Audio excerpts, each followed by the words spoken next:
আমাদের দেখাতে চলে আসলাম চিকেন কোরমার রেসিপিটা কিন্তু পুরোটাই আমাদের মতো করে করা। প্রথমে পেঁয়াজগুলোকে ছোটো ছোটো করে কুচি কুচি করে কেটে তারপরে ভেজে নেবে, খুব কিন্তু লাল লাল হবে না। তারপরে পেস্ট করে নেবে আদা রসুন লঙ্কা, আমরা কিন্তু কাঁচা লঙ্কাই দিয়েছি, দিয়ে পেস্ট করে নেবে। আর একটা মশলা করবে যেটা হচ্ছে তিল আর পোস্ত।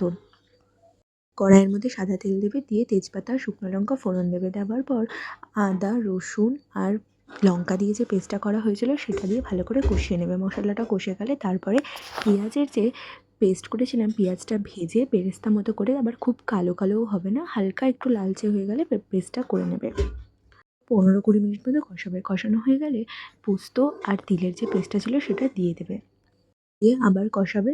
তারপরে কষানো হয়ে গেলে মশলা দিয়ে দেখবে তেল ছেড়ে দিয়েছে, নুন আর তার কাশ্মীরি লঙ্কার গুঁড়ো দিয়ে নেবে। তারপরে ভেজে রাখা চিকেনগুলো কিন্তু খুব লাল লাল করে ভাজেনি, আর একদম হালকাও ভাজেনি। চিকেন কিন্তু খুব ভেজে ফেললে ছিবড়া হয়ে যাবে। তারপরে দিয়ে ভালো করে নাড়াচাড়া করে নেবে। তারপরে আমরা আমুল দুধের 1 প্যাকেট আমুল দুধ গরম জলে গুলে দিয়ে নিয়েছিলাম।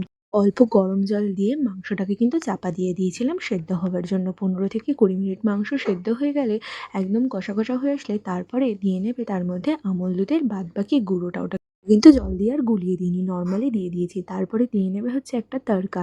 তড়কার মধ্যে ছিল ঘি আর গোটা গোলমরিচ দিয়ে নেবে। তারপরে দিয়ে নেবে গরম মশলা। এই দেখো আমরা চিংড়ি পোলাওয়ের সাথে খেয়েছিলাম, দুর্ধর্ষ লাগে। তোমরা একবার বানিয়ে কিন্তু অবশ্যই খেও, মাস্ট ট্রাই আইটেম। আর কেমন লাগলো আমাদেরকে অবশ্যই কিন্তু জানাবে। টাটা।